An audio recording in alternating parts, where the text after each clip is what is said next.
ഡൽഹി നിയമസഭാ തെരഞ്ഞെടുപ്പിനായുള്ള BJP പ്രകടന പത്രിക സങ്കല്പ പത്രത്തിന്റെ 3ാം ഭാഗം കേന്ദ്ര ആഭ്യന്തരമന്ത്രി അമിത്ഷാ ഇന്ന് പുറത്തിറക്കും.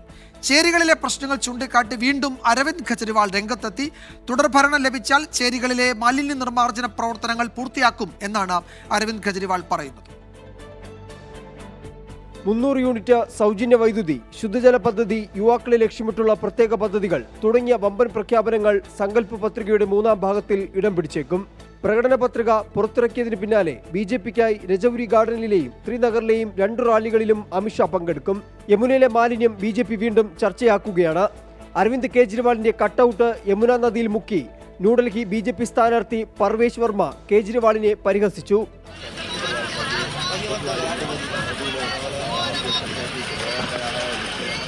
कि दिल्ली को बचा लीजिए, यहाँ पर अभी हमको यहाँ पे खड़ा नहीं हुआ जा रहा, इतनी गंदी स्मेल आ रही है, सारा काला पानी है। मैं कौन है क्या?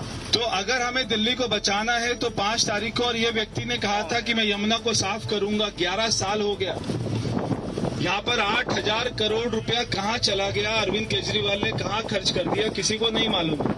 ആം ആദ്മി പാർട്ടി ഡൽഹിയിൽ അധികാരത്തിൽ വരുന്നതിനു മുൻപ് ചേരികളിൽ വികസനം എത്തിയിരുന്നില്ലെന്നും തന്റെ സർക്കാർ അധികാരത്തിൽ വന്നതിനു ശേഷമാണ് ചേരികളിലെ മാലിന്യ നിർമ്മാർജ്ജനത്തിന് തുടക്കം കുറിച്ചതെന്നും അരവിന്ദ് കെജ്രിവാൾ. दिल्ली में 1792 कच्ची कॉलोनियां हैं. इन कच्ची कॉलोनियों में हमारी सरकार बनने के पहले 2015 के पहले किसी किस्म का विकास अलाउड नहीं था. सुप्रीम कोर्ट के आदेश थे, सेंट्रल गवर्नमेंट के आदेश थे. उन सब अड़चनों को पार करके हमने सारी कच्ची कॉलोनियों के अंदर काम करना चालू किया.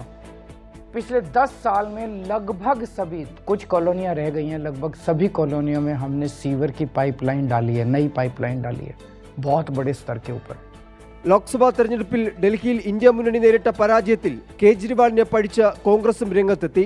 ലോക്സഭാ തെരഞ്ഞെടുപ്പിൽ ആം ആദ്മി പാർട്ടിയുമായി സഖ്യമുണ്ടാക്കിയതാണ് കോൺഗ്രസ് ചെയ്ത തെറ്റെന്ന് കൽക്കാജി സ്ഥാനാർത്ഥി അൽക്കാലാംബ ആരോപിച്ചു.